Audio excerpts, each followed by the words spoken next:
BibleParseur donne accès à de nombreux témoins du texte du Nouveau Testament.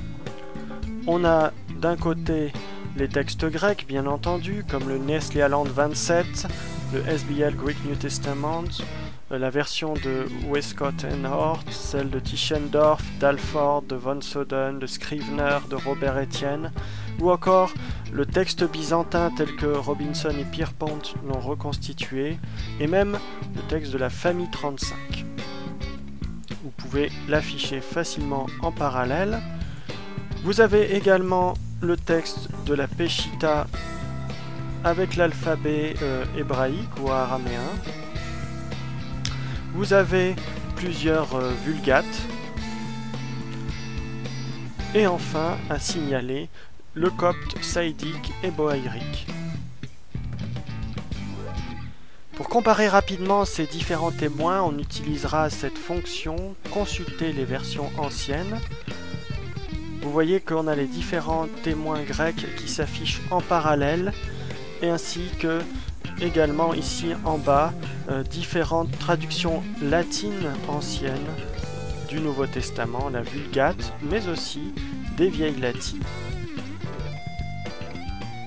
Les différences sont signalées en rouge, les différences entre les témoins grecs ou les témoins latins, ce qui est fort pratique. Pour aller plus loin, on pourra utiliser l'outil exégèse en cliquant ici. Dans cet outil, on ira sur apparat critique et vous voyez que premièrement s'affiche un apparat critique grec assez détaillé. Les variantes sont classées par, on va dire, famille traditionnelle, alexandrin, occidental, texte byzantin. Et vous voyez que si vous passez la souris sur un numéro de manuscrit, on vous affiche dans une petite bulle la date de ce manuscrit, le type de texte et ce qu'il contient, pour certains manuscrits en tout cas.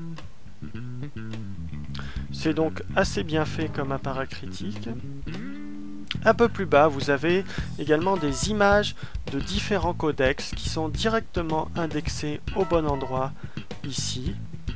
Par exemple, si vous voulez voir ce que ça donne sur le Codex Sinaiticus pour Marc 1, voilà, ça s'affiche.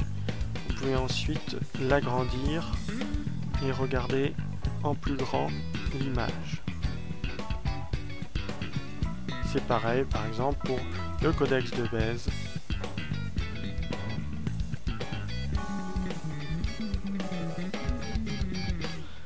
Vous avez aussi une numérisation de l'apparat critique de von Soden, qui peut toujours être utile à consulter, même s'il date un petit peu, il est quand même bien complet. Et vous avez ensuite un apparat critique qu'on trouve en ligne, qui est développé par un Allemand qui s'appelle Wilker, qui n'est pas un spécialiste de la critique textuelle, mais qui fournit toutefois quelque chose d'intéressant, avec surtout des commentaires qui expliquent les variantes que l'on peut trouver.